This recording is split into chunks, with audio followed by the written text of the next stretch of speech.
الرحمن الرحیم نحمد اللہ تعالی ونصلی علی رسولہ الکریم اما بعد۔ گزشتہ کل کی تفسیر میں حضرت موسیٰ علیہ السلام کی قوم کا مفصل واقعہ آیا تھا ہمارے سامنے۔ اب اس کے بعد اللہ رب العزت نے مختلف انبیاء علیہ السلام کی قوم کا تذکرہ فرمایا، خاص طور پر حضرت نوح علیہ السلام کی قوم کا تذکرہ 12ویں پار میں ارشاد فرمایا۔ تقریباً 2 صفحوں پر مشتمل حضرت نوح علیہ السلام کی قوم کا تذکرہ فرمایا۔ بہت مشہور واقعہ ہے جس میں حضرت نوح علیہ السلام نے ایک لمبے زمانے تک اپنی قوم کو اللہ کے دین کی طرف بلایا، لیکن جب انہوں نے ان کی بات کو نہیں مانا تو پھر اللہ رب العزت کی جانب سے کیا ہوا، حکم ہوا۔ حضرت نوح علیہ السلام نے اللہ کی بارگاہ میں عرض کی کہ رب ذوالجلال یہ قوم ماننے کے لیے تیار نہیں ہے، آپ اس سلسلے میں کوئی فیصلہ فرمائیے۔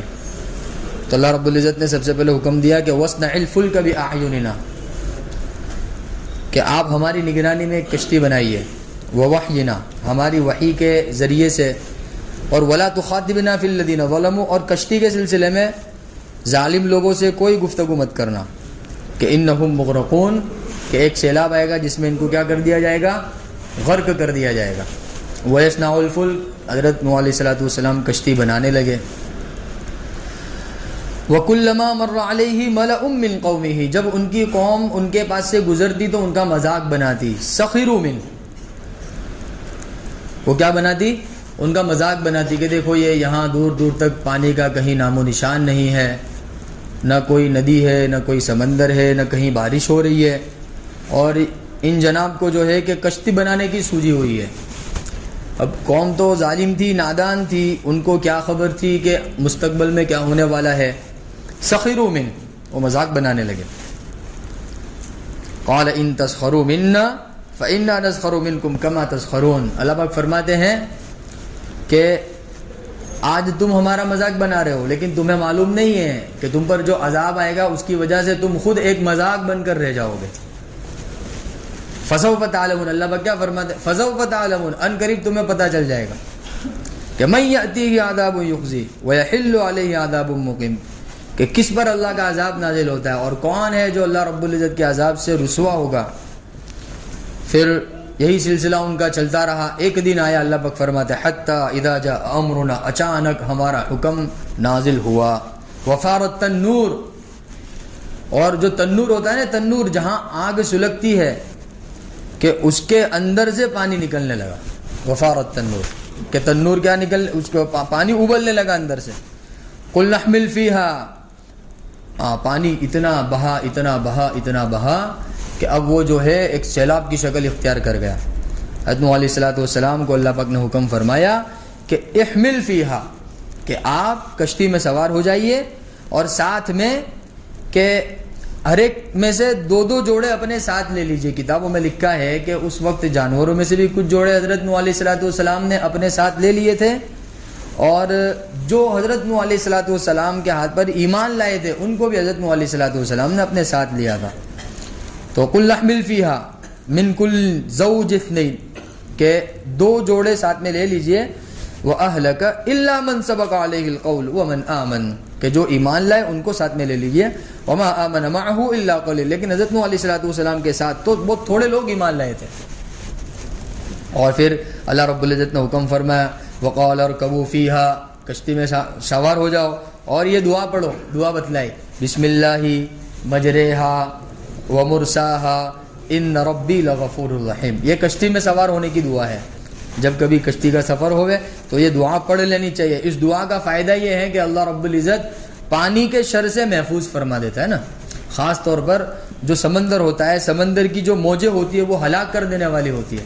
اس دعا کی برکت سے اللہ رب العزت بھنور سے محفوظ فرما لیتا ہے، سیلاب سے کیا کر لیتا ہے، محفوظ فرما لیتا ہے۔ بسم اللہ مجریہا ومرساہا ان ربی لغفور الرحیم۔ اب اللہ پاک فرماتے ہیں کہ وہی تجری، کشتی تو کیا چل رہی ہے، بہم، ان کو لے کر چل پڑی کشتی، فی موجن کل جبال، ایسی موجیں آ رہی تھی پہاڑوں جیسی بلند موجیں۔ ہاں کہ جو لوگ مذاق بنا رہے تھے نا کشتی کو دیکھ کر کہ وہ سب اس کے اندر کیا ہو گئے کہ بہہ گئے. کل جبال اللہ پاک کیا فرماتے کہ پہاڑوں جیسی موجیں ہم نے رواں دواں کر دی. اچھا اس کے ضمن میں ایک بات اور لکھی ہے کہ جب حضرت نوح علیہ السلام کشتی بنا رہے تھے تو بہت سارے لوگ حضرت نوح علیہ السلام کا مذاق بناتے تھے. اب مذاق بناتے بناتے ان لوگوں نے آپس میں ایک ترتیب بنائی کہ چلو ان کو اور رسوا کرتے ہیں. بولے کیا کرتے ہیں کہ رات کے اندھیرے میں جا کر کے ان کی کشتی کو کیا کر دیتے ہیں, بالکل گندا کر دیتے, ناپاک کر دیتے. انہوں نے ایسا ہی کیا, رات کے اندھیرے میں گئے. حضرت نوح علیہ السلام نے محنت کر کے جد و جہد کر کے جو کشتی تیار کی تھی اس کو ان کی قوم نے بالکل پاخانے سے بھر دیا, پورا بالکل گندگی پوری کشتی کے اندر پھیلا دی. دوسرے دن حضرت نوح علیہ السلام نے دیکھا تو بہت زیادہ ناراض ہوئے. اللہ رب العزت کی بارگاہ میں عرض کی اور بددعا فرمائی کہ رب ذوالجلال تو ان کی گندگیوں کو ان تک واپس لوٹا دے. تو اللہ رب العزت کا کرنا ایسا ہوا کہ ان کے درمیان ایک طرح کی بیماری پھیلی جس کو کھجلی کی بیماری کہیے یا برس کی بیماری کہیے. اس طرح کی بیماری کتابوں میں لکھی ہیں کہ وہ پھیلی. اب اس کا کوئی علاج نہیں تھا, وہ چلتے پھرتے کھجال ہی کھجال کرتے تھے, بیٹھتے تو کھجالتے, لیٹتے تو کھجالتے, ایسی کھجلی ان کے اوپر آ گئی. ان میں سے اچانک ایک شخص کا کشتی کی طرف جانا ہوا, اس کا پیر پھسلا, وہ کشتی کے اندر گر گیا اور جو ناپاکی تھی وہ بالکل ناپاکی کے اندر گر گیا جو کشتی میں پوری بھر دی تھی نا انہوں نے. اب جیسے ہی وہ باہر نکلا تو بالکل تندرست ہو گیا, اس کی کھجلی دور ہو گئی. تو اس نے تو قوم کے اندر ندا لگا دی کہ بھائی میری تو کھجلی ختم ہو گئی. بولے کیسے ختم ہوئی؟ تو بولے کشتی کے اندر جا کے میں گرا تھا تو وہاں سے ختم ہوئی. تو پھر تو کیا کہنا تھا کہ جن لوگوں نے ناپاکی کری تھی وہی لوگ ایک ایک کر کے سب کیا کر رہے, کشتی کو بالکل صاف کر رہے. دیکھو اللہ رب العزت جب صفائی کروانے پر آتا ہے تو جو گندگی کرنے والے تھے ان سے اللہ رب العزت کیا کر لیتا ہے, صفائی کروا دیتا ہے. بہرحال اب کشتی تو چونکہ سمندر کی طرح پانی بہہ رہا تھا, وہی تجری بہم فی موج کالجبال ونادى نوح ابنہ. اتنے میں حضرت نوح علیہ السلام نے اپنے بیٹے کو دیکھا.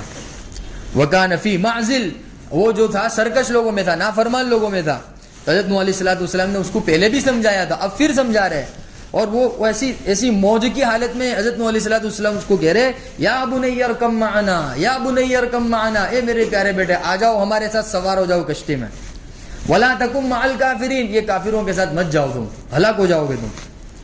اب ایک باپ کی پکار اپنے بیٹے کے لیے یہ بہت زیادہ درد مند ہوتی ہے نا, تو بہت درد مندی کے ساتھ حضرت نوح علیہ السلام نے اپنے بیٹے کو پکارا تھا یا بنی ارکم معنا, اے میرے بیٹے آ جاؤ ہمارے ساتھ سوار ہو جاؤ. لا تکم مع الکافرین, یہ برے لوگ ہیں, ان کی صحبت میں مت بیٹھو, مت جاؤ ان کے ساتھ. تو اب وہ بھی سرکش تھا نا, کہتے صحبت کا اثر ہوتا ہے, کافروں کی صحبت میں رہ کر وہ بھی کافر بن گیا تھا. تو کہنے لگا قال سآوی الی جبل, ارے میں تو پہاڑ کی چوٹی پر چڑھ جاؤں گا. کہاں چڑھ جاؤں گا؟ پہاڑ کی چوٹی پر چڑھ جاؤں گا. یعصمنی من الماء, وہ پہاڑ کی چوٹی مجھے کیا کرے گی کہ پانی سے بچا لے گی. اتنا اونچا تو پانی آئے گا نہیں, بہت بہت تو پانی آدھے پہاڑ تک آئے گا, اتنا اونچا تو آئے گا نہیں. یعصمنی من الماء. تو حضرت نوح علیہ السلام نے بہت بہت فکر مندی کے ساتھ یہ جملہ ارشاد فرمایا, لا عاصم اليوم من امر اللہ, آج اللہ رب العزت کے حکم سے کوئی نہیں بچا سکتا. لا عاصم اليوم من امر اللہ الا من رحم, اللہ نے جن لوگوں پہ رحم کا فیصلہ کیا ہے بس وہی لوگ بچیں گے, اور جو نافرمان ہے اس میں سے کوئی بھی بچنے والا نہیں ہے. بس وہ اس طرح اس کو سمجھا ہی رہے تھے, اور وہ بڑائی والے الفاظ ہی کہہ رہا تھا کہ میں تو وہاں چلا جاؤں گا, نے بچ جاؤں گا, نے یہ کر لوں گا تو بچ جاؤں گا. اتنے میں اللہ پاک فرماتے حال بینہم الموج, دونوں باپ بیٹوں کے درمیان میں اچانک کیا آ گئی, ایک موج آ گئی, پانی کی کیا آ گئی, موج آ گئی. فکان من المغرقین, اور وہ کیا ہو گیا, ڈوب گیا, وہ غرق ہو گیا. حضرت علیہ السلام کے لیے کتنی زیادہ تکلیف کا سبب بنی ہوگی یہ بات. اپنی آنکھوں سے دیکھ رہے ہیں نا, بیٹے کو بلایا, لیکن جب پتا چلا کہ بروں کی صحبت بہت زیادہ برا بنا دیتی ہے اور کافر کی صحبت تو بہت زیادہ برا بنا دیتی ہے. تو بس وحال بینہم الموج فکان من المغرقین. اور پھر کہا گیا وقیل یا ارض ابلعی, اللہ نے حکم دیا زمین کو. کیا حکم دیا کہ کہ اے زمین تیرے اندر جتنا بھی پانی ہے سب باہر نکال دے. حالانکہ زمین خود کس کے اوپر بچھی ہوئی ہے, پانی کے اوپر بچھی ہوئی ہے. زمین کو اللہ پاک نے کس پہ بچھایا ہے, پانی کے اوپر بچھایا ہے نا. کتابوں میں لکھا ہے, حدیث میں آتا ہے اللہ رب العزت نے قرآن پاک میں فی ستۃ ایام, کہ اللہ رب العزت نے کائنات کا پورا نظام 6 دن میں چلایا. 2 دن میں اللہ رب العزت نے آسمانوں کا نظام چلایا, 2